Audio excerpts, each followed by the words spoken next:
Gracias, estimados suscriptores de Verdades y Rumores.com, por estar de nuevo con nosotros en otro episodio de Contrastes. Los presos políticos venezolanos, tanto civiles como militares, son los grandes olvidados por la mayoría de la oposición. La mejor demostración es que la libertad de estos presos de conciencia no está en la agenda de la representación opositora para las conversaciones en México. Mientras tanto, estos civiles y militares son las grandes víctimas de un régimen que no escatima en perseguir, torturar y aterrorizar. ¿Qué ha hecho el gobierno interino por los presos políticos? La respuesta es nada. Con el dineral que han tenido en sus manos y que han disfrutado en su festín de más de 3 años, no se justifica que no haya un plan, programa o estrategia para apoyar la defensa legal y las acciones contra las repetidas violaciones de los derechos humanos de estos venezolanos. Ya es hora que la coalición opositora que controla el interinato tome en cuenta el sufrimiento de los presos políticos y sus familiares. Ya es hora que usen el dineral que manejan para apoyar a las familias de estas personas que luchan sin descanso por la libertad de sus seres queridos. Es inaudito que la oposición se siga olvidando de los presos políticos. Hoy converso con Eduardo Figueroa Marchena, ex piloto militar, pero también ex preso político, quien fue torturado en las mazmorras del chavismo. Ya regresamos.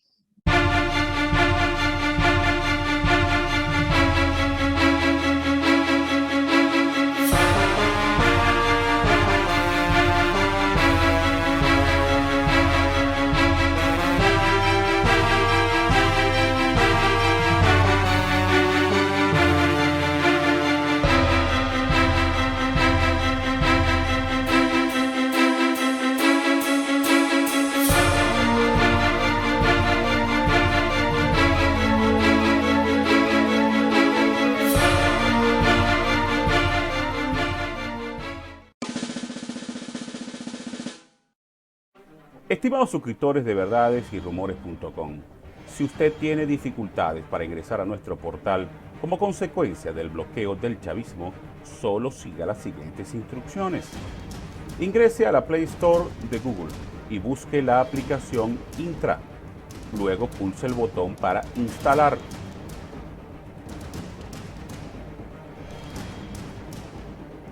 Una vez instalada, pulse el botón Abrir y siga las explicaciones que le da la misma aplicación. Una vez Intra esté activa, usted podrá ingresar sin problemas a Verdades y Rumores.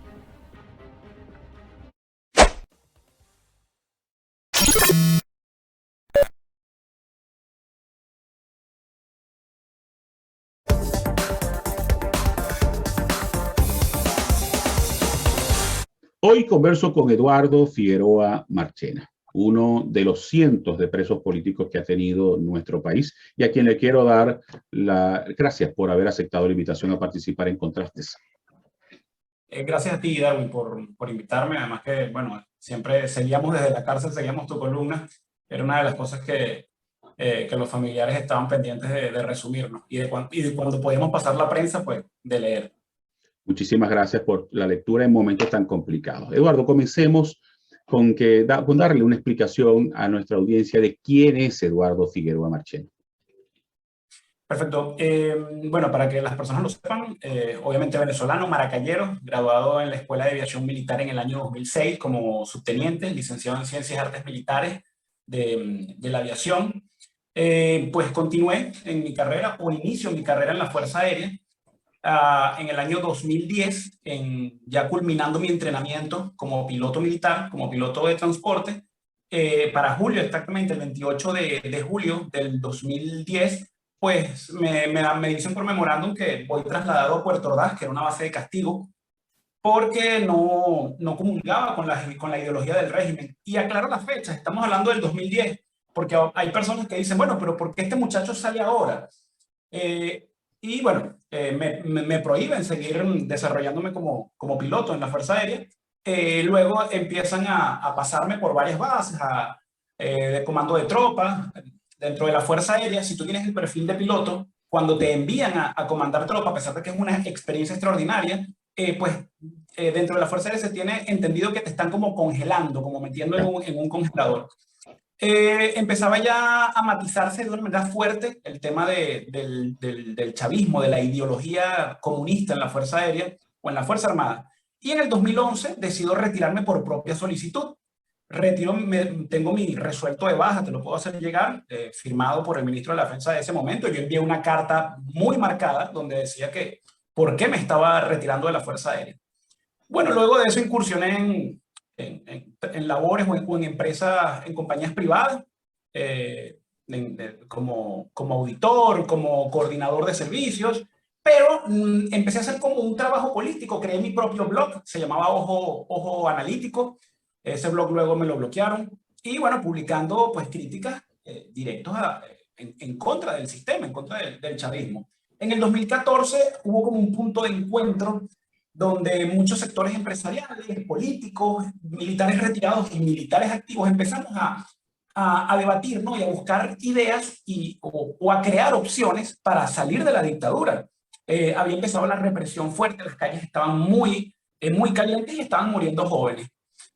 Bueno, en las reuniones, desgraciadamente, de estos sectores se filtró información, hubo personas que colaboraron con eso. Todas esas denuncias y todos los nombres de esas personas, además de los expedientes, están en incontables artículos, incluido Julio Borges, que participó en esas reuniones y salió ileso y absuelto de todas las acusaciones. Eso ya es otra historia, pero forma parte del mismo lodazal. Cuando empiezan a detener a todas las personas que estamos participando en estas reuniones, bueno, yo logro escaparme hacia Panamá, al igual que lo logró hacer el capitán Juan Caguaripano.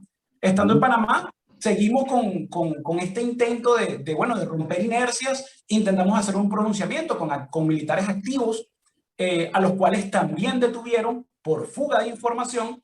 Y bueno, al salir relacionado con ellos, luego de un año en Panamá, el régimen decide activar una alerta de Interpol por legitimación de capitales, lo cual era falso. Y bueno, cuando se activa durante la cumbre presidencial de las Américas, en el 2015, eso también está, todas esas noticias están allí. El reportero, el periodista Casanova, ¿no?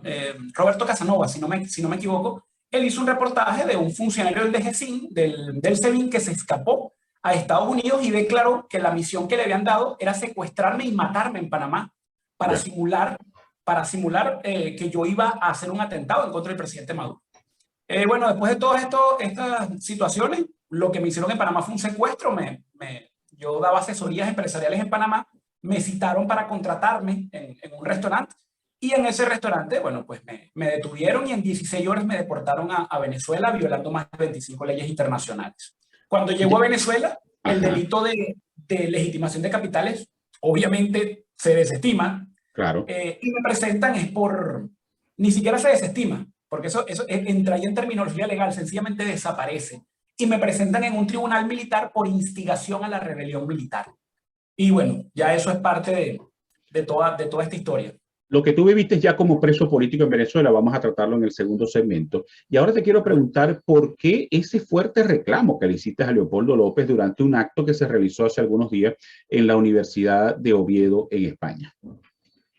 Darwin, hay algo que yo estudié psicología social y hay algo que se llama conciencia colectiva. Y es interesante porque el reclamo que yo hice allí por el agravio que yo sentí, el agravio personal, y como grupo, no, porque estaban agraviando a mis compañeros de cárcel, resultó, y esto fue viral no por accidente, esto resultó porque había un agravio colectivo, un agravio en la conciencia colectiva de toda la ciudadanía. Y yo siempre lo digo de diferentes maneras. Yo digo, mira, es que ustedes, y se los he dicho en su cara, por escritos, por teléfono, y tuve la oportunidad de decírselo, y hace poco se lo hacía llegar a Lilian Tintori, que intentó tener un acercamiento conmigo, y yo le dije, ustedes son los únicos, pareciera que ustedes creen que son los únicos que se saben la receta del arroz o los únicos que se saben la tabla multiplicada de 9.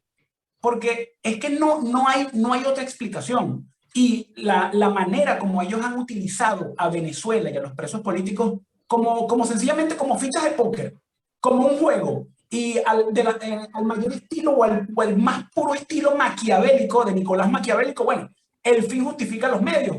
Y de ahí fue que yo espeté y dije, es que ustedes tienen esto como un juego de fútbol. bueno, le voy a meter pie a esta persona porque yo lo que quiero es meter gol.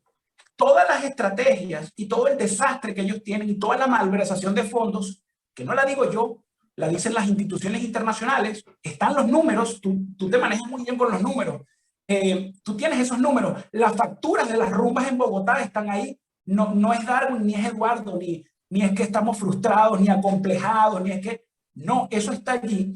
Y como ellos han pisoteado toda la esperanza de un país para sencillamente pues obtener un poder o un poder económico que ya tienen, ¿no? Pero pareciera que es como que son una máquina insaciable de querer más. Entonces, bueno, ya yo voy por más espacio. Y han aprovechado la inercia y el desgano que entre el régimen y ellos han creado para, bueno, para seguir aquí en silencio. Yo sigo avanzando a mis anchas y eso tiene que parar.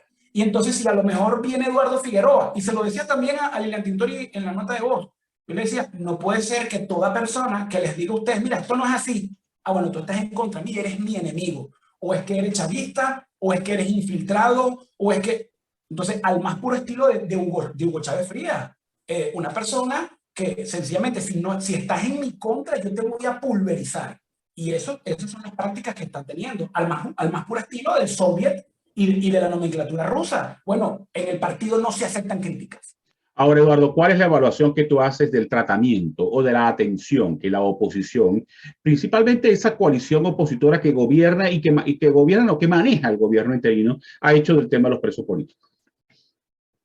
Mira, gracias porque el tema de los presos políticos, cuando nos vamos al papel, yo creo que debe estar por encima del 80% de los argumentos que el gobierno interino y toda esa corporación. Yo dije que estoy intentando dejar de llamarle gobierno interino porque son una corporación con fines netamente económicos y mercantiles. Yo lo llamo una franquicia. Yo lo llamo una franquicia. Son una franquicia. Esta corporación se ha hecho de dinero y se ha hecho de argumentos para que lo acepten internacionalmente, tanto organismos como gobiernos, quizás en un 80 o un 90% sobre la violación de los derechos humanos.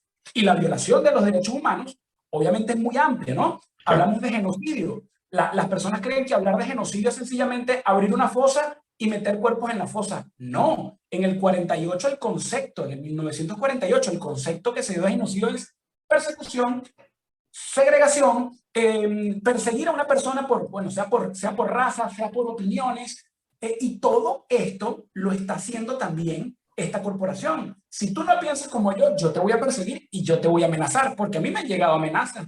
Una vez me dijeron, en Colombia se discutió y se dijo que Voluntad Popular quiere tu cabeza.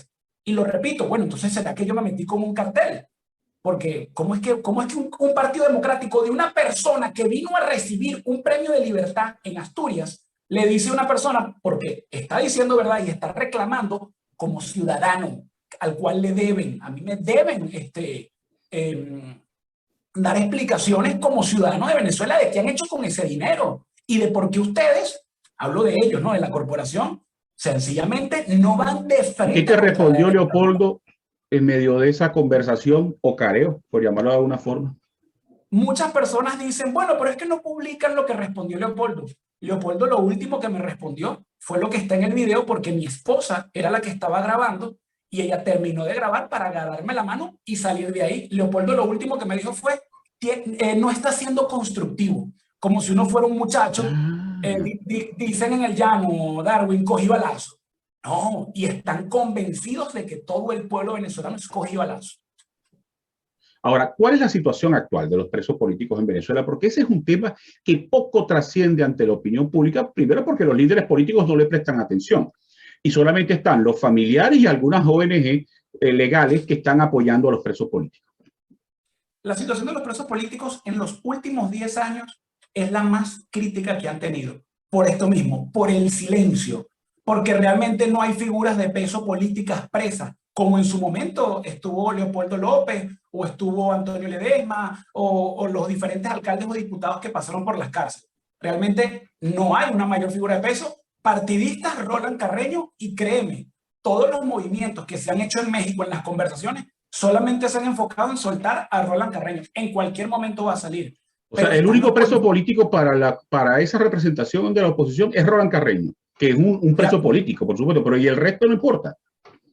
Pero, ¿y qué pasa con los policías metropolitanos? Es correcto. 17 años presos. Son las condenas más largas registradas en Venezuela. Ni siquiera por asesinato múltiple hay personas que han estado tanto tiempo presos. Y bueno, en esos juicios, y dirán, bueno, pero es que los policías metropolitanos fueron denunciados por asesinato. Ahí no hubo ninguna prueba de balística, ni ninguna argumentación que dijera que ellos eran culpables. Pero además de eso, las personas que compartieron mi causa, lo que se llamó la Operación Jericó, tienen 9 años presos. Personas que están languideciendo por cáncer, por personas que tienen más de 70 años, el general Lozada, el coronel Cedeño. Es que son muchísimos los que están languideciendo en las cárceles o en hospitales esposados de una cama. Los que han logrado que los saquen a hospitales. Y sencillamente esos presos no existen. Y también se lo decía, yo hace un año publiqué un artículo que se llamaba Carta abierta al ego de Leopoldo López. Es algo que está ahí, que está sobre el tapete, porque además se filtra por sus mismos partidistas. Voluntad Popular, por hablar de un partido, pero es que hablamos de la corporación, del G4 en su totalidad, no quieren nada con presos políticos que no sean de su partido, porque tienen miedo a que esos presos políticos capitalicen el liderazgo, y mucho menos si son militares, porque ellos no quieren absolutamente nada con militares, pero sí los quieren para calentar la oreja, o cuando alguien dice, mira, vamos a lanzarnos una aventura. Ahí sí son buenos los militares. Los militares que estuvieron con Leopoldo en abril están abandonados a su suerte. Y los militares que cruzaron hacia Colombia después de que tomó posesión Juan Guaidó, ¿qué ha ocurrido con ellos? Ellos estuvieron 3 meses viviendo en hoteles que además de ahí fue donde empezó el desastre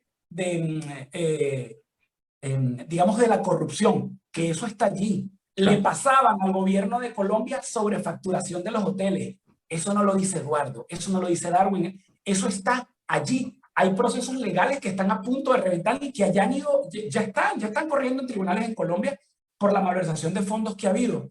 Esos militares quedaron a la buena de Dios. Le facilitaron en su momento un documento provisional.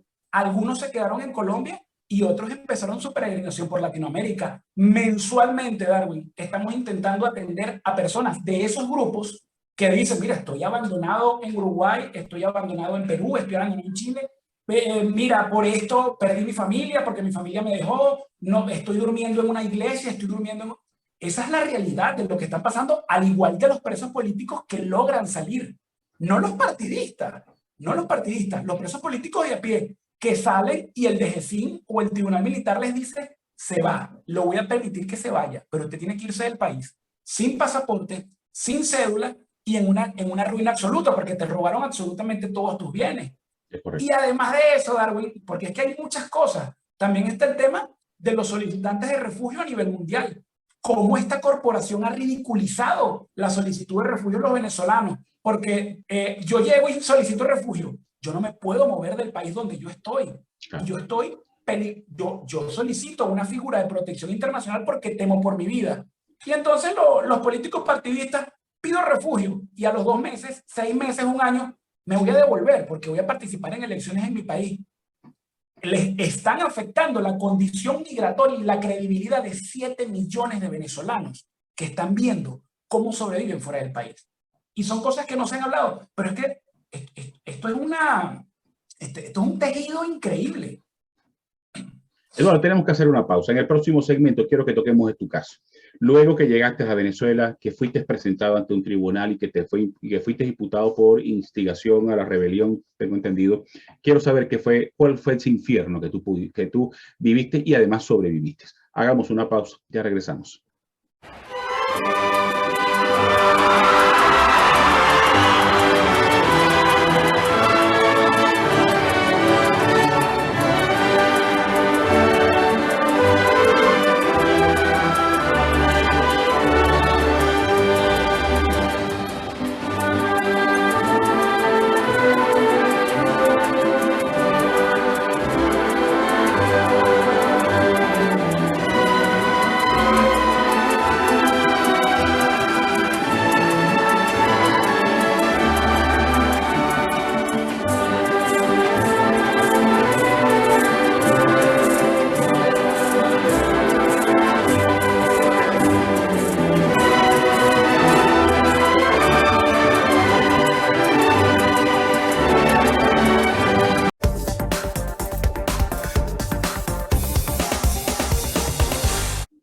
Eduardo, luego que fuiste prácticamente secuestrado en Panamá y deportado casi que en tiempo récord a Venezuela y fuiste presentado a un tribunal, ¿qué fue lo que ocurrió después? ¿Cuáles fueron esas situaciones que viviste?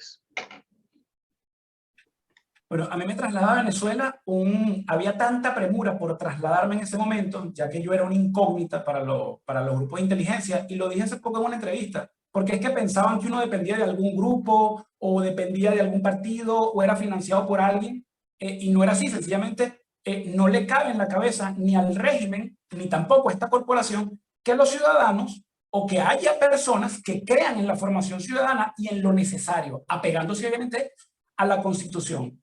Envían un avión del Grupo Aéreo Presidencial a buscarme a Panamá en 16 horas, y me recibe Gustavo González López Un en el aeropuerto inciso, de Eduardo. Maiquetía. Hubo entonces complicidad de las autoridades panameñas con tu detención, ¿correcto? Total, yo estoy intentando, porque me ha costado muchísimo, desarrollar legalmente una querella legal en contra de Panamá, porque yo firmé documentos, Darwin, firmé documentos de leyes panameñas donde todo lo que se me hizo era ilegal. Falsificaron y forjaron datos y obviamente le pasaron por encima a leyes internacionales. Interpol me envió hace 2 años una carta de disculpa, ¿no? Después de todo lo que viví, porque ellos después de una investigación, que eso estaba ahí, se dieron cuenta que yo no había cometido un delito de legitimación de capitales. Sencillamente, como es el proceder del régimen, te colocan un delito común, puede ser violación. Actualmente están utilizando mucho el delito de violación y de violencia de género para cualquier persona que esté persiguiendo fuera del país, e Interpol lo suba a su fichero y lo puedan deportar. Ya. Y ya en Venezuela quedan a su suerte. Ajá, ¿qué ocurrió a partir de tu secuestro y que fuiste y que te enviaron a Venezuela? Llego a Maiquetía, entro en un limbo legal, dice en la ley venezolana que si a ti en 48 horas después de tu detención no te presentan en ningún tribunal, tú por ley tienes que estar libre mientras siguen las investigaciones. Pues obviamente eso es un chiste en Venezuela, eso es un rumor nada más, es un chisme. Lo que es los términos legales son un chisme en Venezuela. Duré más de 18 días en el helicoide, en una celda. Esa celda podía tener aproximadamente 3 por 3 y éramos 21 personas. Wow. Lo que llamaban la celda preventiva 1. Yo no estoy como Leopoldo López diciendo acá en la Universidad de Oviedo, diciendo yo estaba en una lápida de 2x2. Ahí están las pruebas. La celda preventiva 1 del SEBIN, en el helicoide. Ahí estuvimos 18 días. Luego de eso me intentan presentar en tribunales civiles para darle curso a la denuncia por la cual me habían deportado, y los fiscales y los jueces que me recibieron dijeron: este expediente no tiene nada, aquí no existe absolutamente nada, no podemos hacer, o sea, no podemos tramitar a alguien que no tiene ninguna acusación, porque si te están acusando por legitimación de capitales, tú deberías tener por lo menos un reloj caro en tu muñeca. Es correcto. Entonces, eso quedó así, ni siquiera cerraron el expediente, no, llévenselo a los tribunales militares. Me cedieron al DGCIN, me fui a Boleguita, estuve en un sótano, en el sótano apartado del DGCIN durante 18 meses, un sótano donde tú jamás ves la luz solar, donde te descompensa, además de por la falta de vitamina D, por la concentración de monóxido de carbono, lo cual te causa desmayos, mareos, y bueno, los exámenes, ahí están mis exámenes. Una cantidad de contaminantes en la sangre peligrosísimo. Luego de muchas denuncias, después de 18 meses en esa cámara de tortura que es el DGCIN, en Boleita, logro llegar a Ramo Verde. En este turismo penitenciario, y en uno la verdad, lo mejor o lo menos malo que le puede pasar a un preso es llegar a Ramo Verde, porque tú en Ramo Verde puedes ver el sol, tienes una cancha deportiva donde puedes tomar sol, y si tienes una pelota, puedes jugar básquet o puedes jugar algo, tienes una biblioteca cuando la permiten abrir, porque ellos le tienen miedo a los libros, y en la biblioteca dicen que los presos políticos iban a conspirar.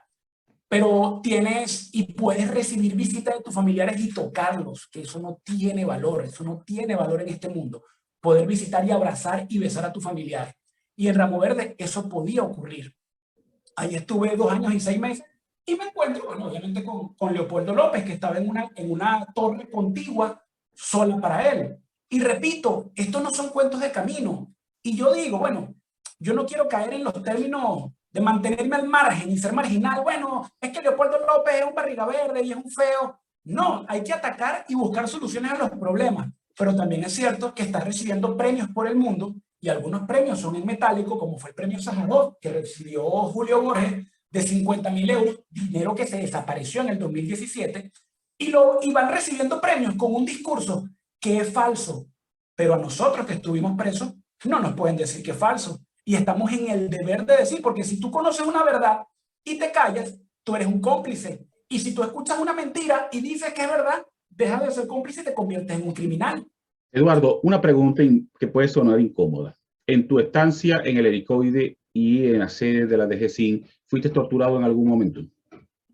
Sí, durante las requisas, que son continuas, puede ser, depende del momentum que haya. Si había mucha agitación política, las requisas podían ser semanales. Y durante las requisas a ti te someten a descargas eléctricas, te golpean con bates, te golpean con los fusiles, te lanzan gas lacrimógeno, te esposan, te desnudan y te dejan arrodillado con la frente al piso desnudo para humillarte, e incontables torturas, además de obviamente romper todo lo que tú puedas tener.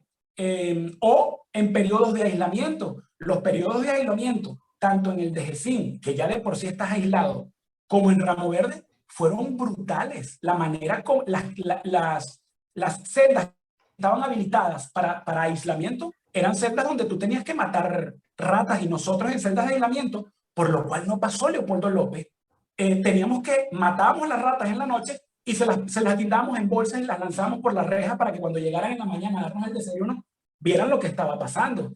Eso, entre tantas cosas, además del hacinamiento, de tú tener que hacer tus necesidades en el mismo lugar donde duermes. Sufrimos infecciones terribles, muchas patologías que yo todavía estoy soltando, pero a mí me fue bien, Darwin, a mí me fue bien. Hay presos que le arrancaron uñas, hay presos que fueron sometidos a descargas eléctricas hasta que se desprendía la piel. Hay presos que tuvieron hematomas por meses de los coágulos de sangre que se desarrollaron. Yo soy un tremendo afortunado en esta historia. Ahora, hay muchas leyendas urbanas creadas por voluntad popular y por la esposa de Leopoldo, Lina Tintori, del supuesto sufrimiento y las condiciones infrahumanas en las cuales estaba recluido Leopoldo. ¿Eso es real? Yo te lo respondo de esta manera. Hay un video que a Venezuela le llamó la atención, pero ahí hay algo. Y yo me baso sobre eso para decir, Leopoldo López necesita una evaluación psiquiátrica. Cuando él sale en camiseta, posando, colocando los brazos así para que se vea que él ha hecho ejercicio, eso no se logra con la comida penitenciaria. Eso se logra con proteína líquida, la cual llevaba. Eso se logra con una dieta que le llevaban 3 veces al día, desayuno, almuerzo y cena, por miedo a que lo envenenaran. No podían envenenar al líder. Eso se logra con máquinas de ejercicio, con multifuerza que él tenía allí. Que no es que, no, el gimnasio de Ramo Verde. No, por Dios, una máquina de esas podía costar $5.000.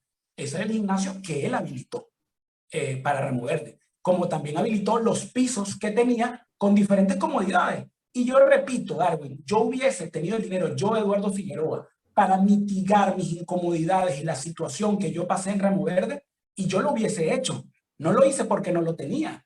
Pero tú no puedes entonces estar vendiendo una imagen y dando conferencias diciendo que tú dormías en una lápida de concreto de 2x2. Claro. Ahora, Eduardo, de todo este tiempo que viviste detenido en el helicoide, en la DGCIN, en Ramo Verde, ¿qué tipo de asistencia legal recibiste? ¿De quién? ¿De parte de la oposición, de parte de alguna ONG o sencillamente fueron esfuerzos familiares? No, recibí atención legal de parte de una ONG dirigida por Alonso Medina Roa. Esa fue nunca, y en ese aspecto tengo mucho que agradecerle porque nunca pagué ni siquiera una copia. Ahora, ¿cuándo saliste en libertad? ¿Qué ocurrió? ¿Cumpliste la sentencia? ¿Te dieron algún beneficio? ¿Qué fue lo que ocurrió? Ok, Napoleón Bravo me decía, bueno, pero estuviste poco tiempo preso. Y bueno, 4 años, habría que detallar bien si es poco tiempo preso. La justicia militar es una justicia muy, se ha ido creando de una manera muy informal. Es prácticamente, decía un jurista militar, decía, el Código de Reglamento Disciplinario de la Fuerza Armada se convirtió en las leyes militares. ¿Qué ocurre? A mí solamente pudieron imputarme instigación a la rebelión, porque yo no era militar activo, diferente a como ha pasado con militares activos, que cuando te imputan por instigación a la rebelión, te pueden imputar también en contra del decoro militar, porque eres un militar activo. Claro. Entonces yo, en ese aspecto, como ya era militar retirado, tuve la suerte de que no podían imputarme delitos como militar activo. Me imputaron delitos militares. Y bueno, y para efectos se lo pueden imputar a cualquier persona sin que sea militar. Ese delito tiene una sentencia máxima de 8 años. Con atenuante puede ser menos, puede ser de 6 años. Nosotros, yo lo comparo mucho con una película de Tom Cruise que se llama Sentencia Previa. Son unos policías que llegan y te detienen. Tú estás pensando cometer un delito, te meto preso. Eso es lo que hace el régimen. Eso no existe. Y a nosotros nos detuvieron de esa manera. Ustedes están conspirando sin armas, sin nada escrito, sin grabaciones, nada. Fuimos, y además de eso, fuimos el primer caso de instigación a la rebelión en la época de prácticamente del chavismo, incluyendo la época, obviamente, mientras Chávez estuvo vivo y está Maduro, y estaba iniciando Maduro su mandato. Por lo cual ellos con nosotros fuimos un conejillo de indias que luego fueron perfeccionando para otros casos. Entonces, claro, yo asumo, luego de 4 años, luego de 3 años esperando juicio, yo asumo, y por economía procesal están las leyes, te pueden condonar hasta 1/3 de la pena, que fue lo que ocurrió. Y en honor a la verdad, el juez se portó muy bien conmigo. ¿Y dónde está el juez actualmente?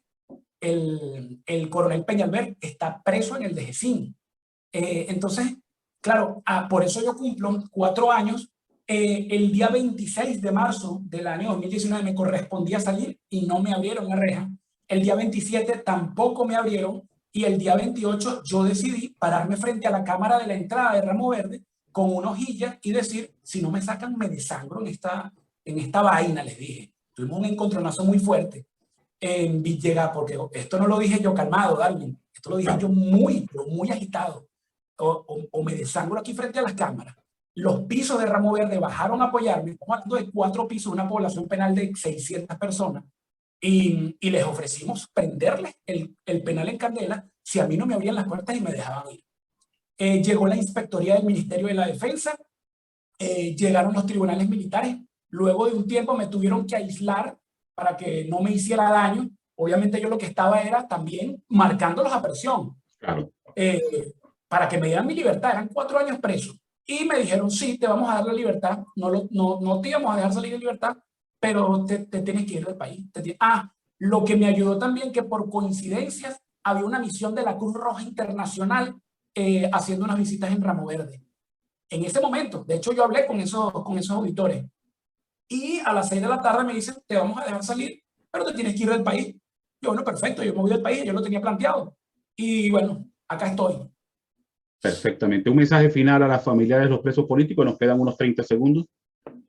Se los dije hace poco. Los familiares de los presos políticos, ellos tienen una expectativa, porque la tienen que tener, de que esta corporación los va a apoyar, pero tienen años esperando. Entonces, a mí me parece una falta de respeto. Hace poco Lilian Tintori, en el grupo de familiares de presos políticos, decía, bueno, vamos a mandar a hacer unas franelas.